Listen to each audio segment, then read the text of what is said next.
பதிவைத்தல். பதிவைத்தல் இருவித்திலை தாவரங்களில் மேற்கொள்ளப்படும் செயற்கை முறை இனப்பெருக்க முறையாகும். பதிவைத்தலில் 2 வகை காணப்படுகின்றது. காற்று பதிவைத்தல், தரை பதிவைத்தல். காற்று பதிவைத்தல் பொதுவாக ஜம்பு, கொய்யா, ரோசா போன்ற தாவரங்களில் மேற்கொள்ளப்படும். நிலத்தில் வளைத்து பதிவைக்க முடியாத தாவரங்களில் இப்பதிவைத்தல் முறை மேற்கொள்ளப்படும். தரை பதிவைத்தல் நிலத்தில் வளைத்து வைக்கக்கூடிய தண்டு வளையக்கூடிய தாவரங்களில் இது மேற்கொள்ளப்படும். மாதுளை, மல்லிகை போன்றவற்றில் தரை பதிவைத்தல் பொதுவாக மேற்கொள்ளப்படுகின்றது. தற்போது மாதுளையில் தரை பதிவைத்தல் செய்யப்படுவதை அவதானித்துக் கொண்டிருக்கின்றீர்கள். இதற்காக தரைக்கு அண்மையில் உள்ள வளையக்கூடிய கிளை ஒன்று தெரிவு செய்யப்படுகின்றது.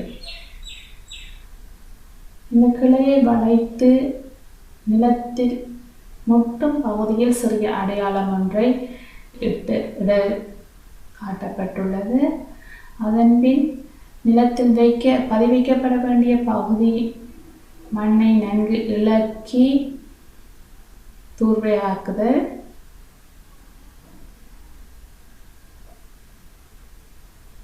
அப்பகுதியில் உள்ள புற்கள், கற்கள் போன்ற பொருட்களை அகற்றி மண்ணை நன்கு தூர்வையாக்க வேண்டும்.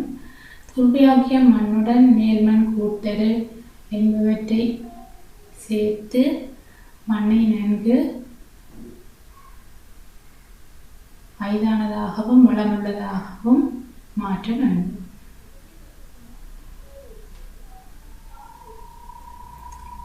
இவ்வாறாக மண்ணை நன்கு தயார் செய்த பின்னர் பதிவைக்க வேண்டிய கிளையில் அடையாளமிடப்பட்ட பகுதியில்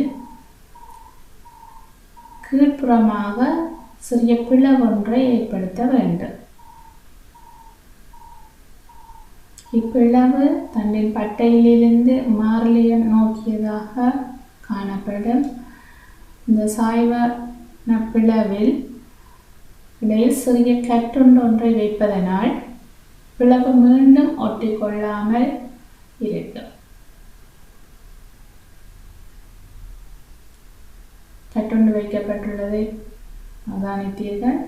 அடுத்து அவ்வாறு மெதுவாக அமர்த்தி மண்ணினுள் புதைத்து மேல்மண், கூட்டரு கலவையுடன் வைத்து மேலே சிறிய கல் ஒன்றை பாரத்திற்காக வைக்கின்றோம்.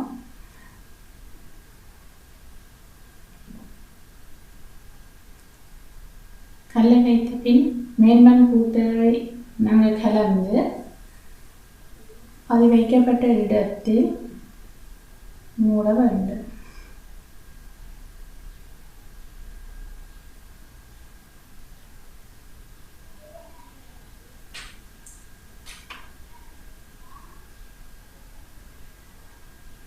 பின் தண்ணீர் தெளித்து நன்கு ஈரமாக்க வேண்டும்.